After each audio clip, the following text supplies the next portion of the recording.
السلام علیکم دوستو، شروع کرنے سے پہلے اگر ہو سکے تو لائک، شیئر اور سبسکرائب کا بٹن ضرور دبا لیجیے گا، شکریہ۔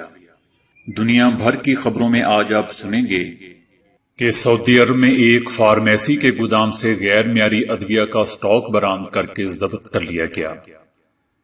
پیرو میں انوکھا لاک ڈاؤن، مرد اور خواتین کے گھروں سے نکلنے کے الگ الگ دن مقرر۔ عالمی ادارہ صحت نے ممالک کو کورونا کے حوالے سے جاری پابندیوں کو فوری اٹھانے سے منع کر دیا۔ آفس میں اپنے خوبصورت اور عظیم ڈیسک کے پیچھے ماسک پہن کر بیٹھوں، سوچتا ہوں تو عجیب لگتا ہے، صدر ٹرمپ۔ بل گیٹس نے خبردار کیا ہے کہ کورونا کے بعد آنے والی وبائیں اس سے کہیں زیادہ ہلاکت خیز ہو سکتی ہیں۔ ڈاکٹرز نے کورونا مریضوں کی نئی اور علامات بتا دی۔ صدر ٹرمپ نے ایران کو کورونا سے نپٹنے کے لیے مدد کی پیشکش کر دی۔ دنیا کے بہترین طبی ماہرین جنہیں ہم محبت کے ساتھ بھیجیں گے۔ وزیر اعظم مودی کے لیے یہ کہنا کتنا آسان ہے کہ گھر میں ہی رہیں۔ اماراتی ایئر لائن کا دنیا بھر میں پھنسے ہوئے شہریوں کو واپس لانے کے لیے مفت پروازیں فراہم کرنے کا اعلان۔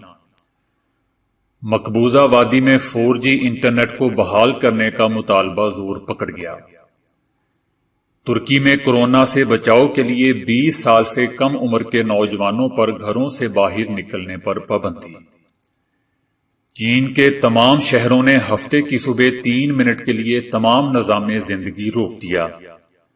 پہلی مرتبہ کسی حکومت نے ہماری فکر کی، وزیر اعظم عمران خان کا شکریہ ادا کرتے ہیں، دبئی شہری۔ ترک گلوکارہ 288 روزہ بھوک ہڑتال کے باعث دم توڑ گئی۔ مودی حکومت نے اپنی ناکامیوں کا ملبہ مسلمانوں پر ڈال دیا۔ میں سوچ رہی ہوں کہ پاکستان میں رہنے والے دوست کیا کر رہے ہوں گے۔ جمائمہ کا شاہد عمران خان کو انڈائریکٹ پیغام۔ تو آئیے چلتے ہیں اب خبروں کی ڈیٹیل کی طرف۔ ادھر سعودی عرب میں ایک فارمیسی کے گودام سے 3000 غیر معیاری ادویہ کا سٹاک برآمد کر کے ضبط کر لیا گیا ہے۔ فارمیسی کے گودام سے مختلف قسم کے غیر معیاری دواؤں، اینٹی بائیوٹک، میک اپ اور طبی لوازمات برآمد ہوئے ہیں۔ حکام کا کہنا ہے کہ گودام میں یہ اشیاء اتھارٹی کے مقرر کردہ ضوابط کو نظر انداز کر کے نامناسب جگہ ذخیرہ کی گئی تھی۔ ادھر پیرو میں کورونا کے باعث ملک میں انوکھا اور غیر معمولی لاک ڈاؤن متعارف کرا دیا گیا۔ انوکھے لاک ڈاؤن کے دوران مردوں اور عورتوں کے لیے گھروں سے نکلنے کے علیحدہ دن مقرر کر دیے گئے۔ حکومت نے اس کی بڑھتی ہوئی وبا پر قابو پانے کے لیے ملک میں جاری لاک ڈاؤن میں یہ نیا فیصلہ کیا ہے۔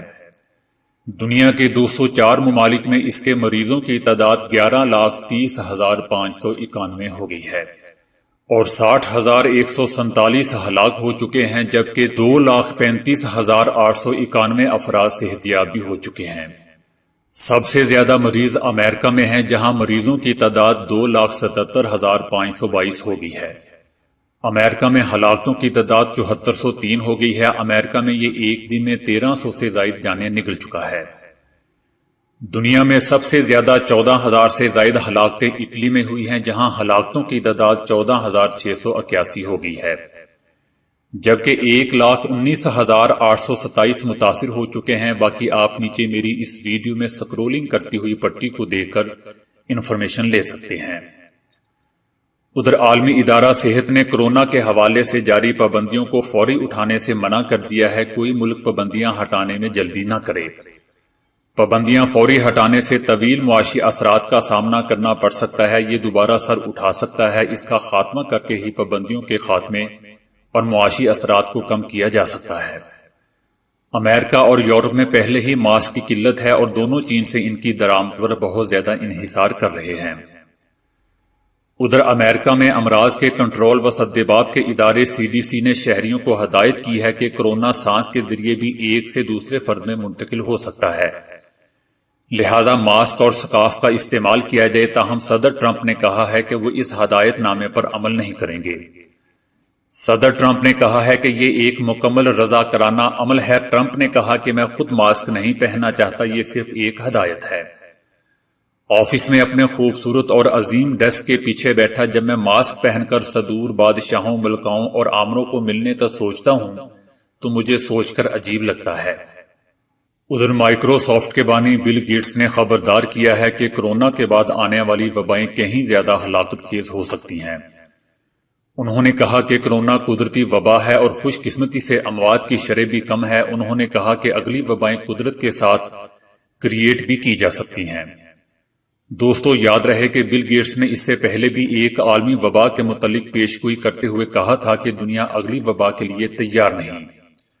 بل گیٹس نے کہا تھا کہ وبا پوری دنیا میں پھیل سکتی ہے کیونکہ تمام ممالک آپس میں جڑے ہوئے ہیں۔ مائکروسافٹ کے بانی نے یہ بھی کہا تھا کہ ہو سکتا ہے کہ اگلی صدی میں بیماری قدرتی طور پر پھوٹے یا انسان خود اس کو پھیلائے۔ دنیا کو اس کے لیے تیاری کرنی ہوگی۔ کورونا کی ویکسین بڑے پیمانے پر تیاری اور دنیا میں تقسیم کرنے کے لیے میں اربوں ڈالرز خرچ کرنے کے لیے بھی تیار ہوں۔ ادھر کورونا سے اب تک دنیا میں ہزاروں لوگ جان کی بازی ہار چکے ہیں اور دنیا بھر میں سائنسدان اس کے حوالے سے دن رات تحقیق کر رہے ہیں۔ ڈاکٹرز نے شروع میں اس کے چند عام علامات بتائی تھیں، جس میں خشک کھانسی، تیز بخار اور سانس لینے میں مسئلہ ہو سکتا ہے۔ بعد ازاں سائنسدانوں نے اس کی علامات کے حوالے سے نئی تحقیق کی، جس میں انہوں نے سونگھنے اور ذائقے کی حس متاثر ہونے کے حوالے سے بتایا تھا۔ اب ڈاکٹرز نے اس کے مریضوں کی ایک نئی علامات بتائی ہیں۔ امریکہ کی نیو یارک یونیورسٹی کے سائنسدانوں کا کہنا ہے کہ مریضوں میں پٹھوں میں تکلیف ہونا بھی ایک علامت ہے۔ مریضوں میں سانس لینے میں مسئلہ ہونے کے ساتھ ساتھ جسم میں درد ہونا بھی ایک علامت ہے۔ عالمی ادارہ صحت کے مطابق اس کے 15% مریضوں میں جسم اور جوڑوں میں تکلیف دیکھنے میں آئی ہے۔ لیکن دوستو، ضروری نہیں کہ درد کی وجہ صرف کورونا ہی ہو، جسم میں درد کی کئی اور بھی وجوہات ہو سکتی ہیں۔ ادھر امریکی صدر ٹرمپ نے ایران کو کورونا سے نپٹنے کے لیے مدد کی پیشکش کر دی ہے۔ نمائندگان سے گفتگو کرتے ہوئے ٹرمپ نے کہا کہ اگر ایرانی رہنما مدد کے لیے کہتے ہیں تو یہ میری اخلاقی ذمہ داری ہوگی کہ میں کورونا سے بری طرح متاثر ایران کی امریکی پابندیوں کے باوجود مدد کروں۔ لیکن اب تک ایران کی جانب سے مدد کے لیے نہیں کہا گیا ہے۔ ایک صحافی کی جانب سے امریکی صدر سے پابندیاں نرم کرنے کا سوال کیا گیا، جس پر ٹرمپ کا کہنا تھا کہ اگر وہ ملنا چاہتے ہیں تو ہمارے پاس ان کے لیے پیار ہے اور ہم تمام چیزیں سیٹ کریں گے۔ امریکی صدر نے مزید کہا کہ میں نے ایران سے متعلق عوامی سطح پر بھی کہا ہے کہ اگر وہ کورونا کے معاملے پر ہم سے مدد چاہتے ہیں تو ہمارے پاس انہیں بھیجنے کے لیے پیار محبت ہے۔ ہمارے پاس دنیا کے بہترین طبی ماہرین ہیں جنہیں ہم محبت کے ساتھ ان کے پاس بھیجیں گے۔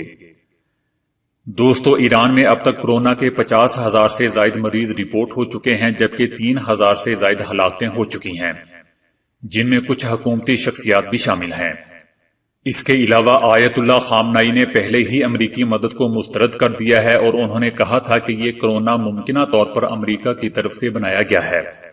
البتہ ایرانی حکام نے امریکہ سے پابندیوں کے خاتمے کا مطالبہ کیا ہے۔ ادھر انڈین میڈیا کے مطابق بھارت میں گزشتہ 24 گھنٹوں میں کورونا کے 600 نئے مریض سامنے آئے ہیں، جو اب تک ایک دن میں سب سے زیادہ تعداد ہے، جبکہ مرنے والوں کی تعداد 70 ہو چکی ہے۔ مہاراشٹر، جس سے سب سے زیادہ متاثرہ ریاست ہے، جہاں جمعے کو 88 نئے مریض کی تصدیق ہوئی ہے، اب وہاں کورونا سے متاثرہ افراد کی تعداد 423 ہو گئی ہے، جبکہ ریاست کے دارالحکومت ممبئی میں ہی 200 سے زیادہ ٹیسٹ کی رپورٹ مثبت آئی ہیں۔ مہاراشٹر کورونا وائرس سے سب سے زیادہ متاثرہ ریاست ہے۔ بھارت میں ایک اور پازیٹیو مریض سامنے آیا ہے۔ نیا مریض ایک 35 سالہ ڈاکٹر ہے۔ اس کے بعد ان کے آس پاس 48 فلیٹس کو سیل کر دیا گیا ہے۔ دھاراوی ایک گنجان آبادی والی کچی بستی ہے، جہاں بہت سے لوگ انتہائی چھوٹی اور تنگ و تاریک جگہ پر رہنے پر مجبور ہیں۔ وہاں ایک ہی نل سے بہت سے لوگ پانی حاصل کرتے ہیں، جبکہ مشترکہ ٹوائلٹس کا رواج بھی عام ہے۔ تقریباً 2 کلومیٹر کے رقبے میں آباد اس آبادی میں تقریباً 7 لاکھ لوگ رہتے ہیں اور یہ دنیا کے گنجان ترین علاقوں میں سے ایک ہے۔ معروف صحافی رانا ایوب نے وہاں کئی خاندانوں سے ملاقاتیں کی ہیں اور جب انہوں نے سماجی دوری کی بات کی تو وہ ہنسنے لگے۔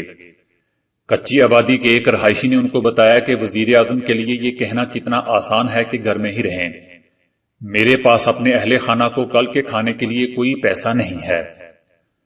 ادھر اماراتی ایئر لائن نے دنیا بھر میں پھنسے ہوئے شہریوں کو واپس لانے کے لیے مفت پروازیں فراہم کرنے کا اعلان کر دیا ہے۔ دبئی سول ایویشن اتھارٹی اور دبئی ایئرپورٹ کے چیئرمین شیخ احمد بن سعید نے مفت پروازیں فراہم کرنے کا اعلان کیا ہے۔ انہوں نے کہا ہے کہ کورونا کی وجہ سے دنیا بھر میں پھنسنے والے اماراتی شہریوں کے لیے مفت پروازیں چلائی جائیں گی۔ دنیا بھر میں موجود متحدہ عرب امارات کے شہریوں کو سفارت خانے کی جانب سے معاونت فراہم کی جائے گی، جس کے بعد وہ ہم سے رابطہ کریں گے اور پھر واپس لانے کا سلسلہ شروع ہوگا۔ آئندہ ہفتے سے مفت پروازوں کا آغاز دبئی سے کریں گے، جس میں محدود مسافروں کو واپس لایا جائے گا۔ دوستو، یاد رہے کہ کورونا کی وجہ سے اماراتی شہری مختلف ممالک میں پھنس گئے ہیں۔ وبا کی روک تھام کے لیے تمام ہی ممالک نے فلائٹ آپریشن معطل کر دیے ہیں، جس کی وجہ سے ان کی واپسی تاخیر کا شکار ہو رہی ہے۔ ادھر مودی حکومت نے مقبوضہ وادی میں 4G انٹرنیٹ پر پابندی میں مزید توسیع کر دی ہے۔ وہاں فی الحال 2G انٹرنیٹ سروس کو جاری رکھا جائے گا۔ 4G انٹرنیٹ پر عائد پابندی برقرار رکھی جائے گی۔ دنیا کے ساتھ ساتھ وادی میں بھی کورونا تیزی سے پھیلنے کے خدشات کے پیش نظر جاری لاک ڈاؤن کے دوران 4G کو بحال کرنے کا مطالبہ زور پکڑتا جا رہا ہے۔ بھارتی سپریم کورٹ میں بھی گزشتہ روز ایک درخواست دائر کی گئی تھی، جس میں سپریم کورٹ سے مطالبہ کیا گیا تھا کہ وہ مرکزی حکومت کو 4G انٹرنیٹ سروس بحال کرنے کا حکم دے۔ ادھر ترکی میں کورونا سے بچاؤ کے لیے 20 سال سے کم عمر کے نوجوانوں پر گھروں سے باہر نکلنے پر پابندی لگا دی گئی ہے۔ ترک صدر رجب طیب اردوان نے اس سے نپٹنے کے لیے جن نئے اقدامات کا اعلان کیا ہے، ان میں کہا گیا ہے کہ 20 سال سے کم عمر کے افراد کو بھی 65 سال سے زائد عمر کے افراد کی طرح گھروں سے باہر جانے کی اجازت نہیں دی جائے گی۔ انہی اقدامات کے تحت ملک کے 31 شہروں میں 15 دن کے لیے گاڑیوں کی آمد و رفت بھی بند رہے گی۔ ترکی میں تمام شہریوں پر واضح کیا گیا ہے کہ گھروں سے باہر جانے والے افراد لازمی طور پر ماسک پہنیں گے، وگرنہ خلاف ورزی کی صورت میں ان کو پکڑ لیا جائے گا۔ صدر رجب طیب اردوان نے کہا ہے کہ ملک میں حالات کے معمول پر آنے کا دار و مدار 83 ملین افراد کے اپنے ہاتھوں میں ہے۔ ترکی میں گزشتہ 24 گھنٹوں کے دوران مزید 70 افراد ہلاک ہو چکے ہیں، جس کے بعد جاں بحق ہونے والے افراد کی تعداد 425 ہو گئی ہے۔ ادھر چین کے تمام شہروں میں ہفتے کی صبح 3 منٹ کے لیے تمام نظام زندگی روک دیا گیا اور لوگوں نے اپنے کام چھوڑ کر ہلاک ہونے والوں کی یاد میں خاموشی اختیار کی۔ اس سلسلے میں کورونا سے ہلاک ہونے والے طبی عملے کو بھی خراج عقیدت پیش کیا گیا۔ گزشتہ 24 گھنٹوں کے دوران چین میں صرف 4 افراد ہلاک ہوئے ہیں اور 21 نئے مریض رپورٹ ہوئے ہیں۔ چین میں نئے مریضوں کی تصدیق بیرون ملک سے آنے والوں میں ہوئی ہے۔ صدر شی جن پنگ سمیت چین کی اعلیٰ قیادت نے بھی وبا کا شکار ہونے والے افراد کو خراج عقیدت پیش کیا ہے۔ پورے ملک اور بیرون ملک چینی سفارت خانوں اور قونصل خانوں پر جھنڈے 3 منٹ کے لیے سرنگو کر دیے گئے۔ چینی حکومت نے اس کی پیشگی اطلاع دینے والے ڈاکٹر لی وین لیانگ سمیت 14 طبی کارکنوں کے لیے اعزاز کا بھی اعلان کیا۔ ادھر دبئی میں پاکستانی قونصل خانے کی جانب سے پاکستانیوں کے لیے مفت راشن کی تقسیم شروع کر دی گئی ہے۔ دبئی میں مقیم ایک پاکستانی نوجوان کی ویڈیو سوشل میڈیا پر کافی وائرل ہوئی ہے۔ ویڈیو میں پاکستانی نوجوان نے بتایا ہے کہ ہم نے سوچا تھا کہ ہم پردیس میں ہیں تو ہمیں کوئی پوچھے گا نہیں، امید بھی نہیں تھی کہ حکومت ہمارا احساس کرے گی۔ پہلی مرتبہ کسی حکومت نے ہماری فکر کی ہے۔ وزیر اعظم عمران خان کا شکریہ ادا کرتے ہیں۔ یہاں پاکستانیوں کو امید نہیں تھی کہ کوئی ان کا احساس کرے گا، ان کی فکر کرے گا۔ نوجوان کا کہنا ہے کہ یہ سب جاننے کے بعد تمام پاکستانی موجودہ حکومت اور وزیر اعظم کے بہت شکر گزار ہیں۔ پہلی مرتبہ کسی حکومت نے ان کا اس انداز میں احساس کیا ہے اور اس کام کے لیے کسی قسم کی کوئی اشتہار بازی بھی نہیں کی گئی۔ پہلی مرتبہ کسی حکومت نے اوورسیز پاکستانیوں کو پردیس میں تنہا نہیں چھوڑا۔ ادھر ترکی میں حکومت کی ناروا پابندیوں سے تنگ آ کر مسلسل 288 دن بھوک ہڑتال کرنے والی ایک گلوکارہ اور ممنوعہ موسیقی بینڈ کی رکن گزشتہ روز دم توڑ گئی۔ گلوکارہ نے کئی ماہ قبل حکومت کی طرف سے موسیقی بینڈ پر عائد کردہ پابندیاں اور بینڈ کے خلاف حکومتی رویے میں تبدیلی کے لیے بھوک ہڑتال شروع کی تھی۔ خاتون موسیقارہ نے تا دم مرگ بھوک ہڑتال جاری رکھی۔ ادھر بھارتی شہریوں کے لیے مودی حکومت کا بغیر کسی پلان کے لگایا گیا لاک ڈاؤن عذاب بن گیا ہے۔